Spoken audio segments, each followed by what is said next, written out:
Hello guys! Nakalindot sa Insta360 kay mounted na. So naano siya ikon akong ning butangan og Insta360 Oh, mo siya ang iyang dagway tapos na siya pakapin nga mount diri nga magnetic na mo magnet siya at the same time na siya i-clip sa ilalom para mo Kanimo ang clip pinalit ra ni man. wala apil ni siya sa kuan Insta360. Yan, di gid siya matanggal. Gawas pis nito nimo niya. Pak, then ibot Magnetic siya. magnetic at the same time na mo magnet siya guys, so automatic yan siya maabot. Nagpalit og isa ka bug nga ni takot ako pero kay kung itaod nimo ang imuhang guard nga kuan silicone para inigkahagbong-hagbong nimo kuan lang siya. So maybe magbiyahe ko to Surigao City din nung nakubutangan sa silicone kay para balin-balin ako Insta360 sa harapan o diri sa akong mount sa akong helmet.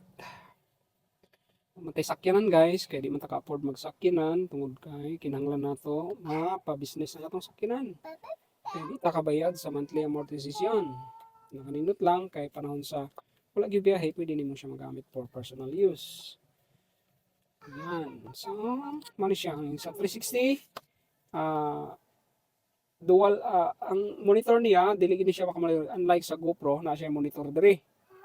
Na ang nakanindot ani kay dili siya mas dali mo init unlike sa GoPro nga kusog kay siya mo init tungod kay duha ka buk ang iyang camera. Kani siya monitoring lang kung unsay gihimo nimo pero di gid siya kay makahatag og kainit. So kung gusto nimo i-monitor mag-selfie ka, monitor mo imong kuan so kana siya. So na diha ang ihang mga monitoring mga pictures nga pwede nimo gamit during sa imong video or kung mag-video ka may ana so diri po ka siya. So kung gusto ka selfie, makita nimo yung dagway, nga na siya. So sa GoPro, diri nimo siya makita. Kay dual man ang iyang kanang monitor. So pwede dire. Pero kani siya isa lang. So less kayo ang iyang consumption sa kuan, mas power saver siya. Og mas daghan siya nga kuan.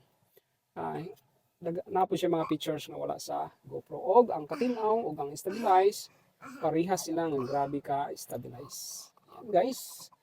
Naka up to ang ihang kuan resolution actually dere up to yan 8K resolution. Yan 8K with 30 frame rate 30 o pwede po ka mag 4K up to 120 frame rate or 2.7K up to 120 gihapon and pwede po ka gusto ko mag-list ug maayo para dili kay kagasto sa battery. Pwede ka nga mga features stabilization niya na siya high, standard, low or off nimo ang stabilization niya.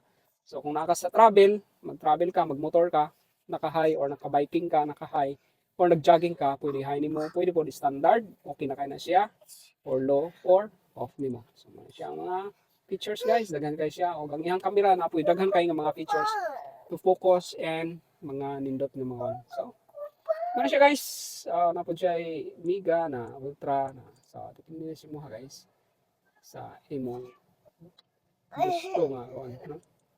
High resolution yan na siya action, Mega, Ultra and etc.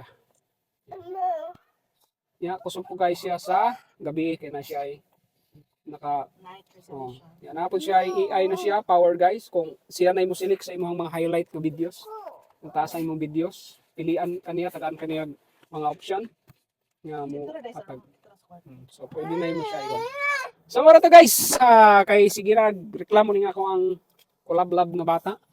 Nasa riba? Adios, gracias amigos.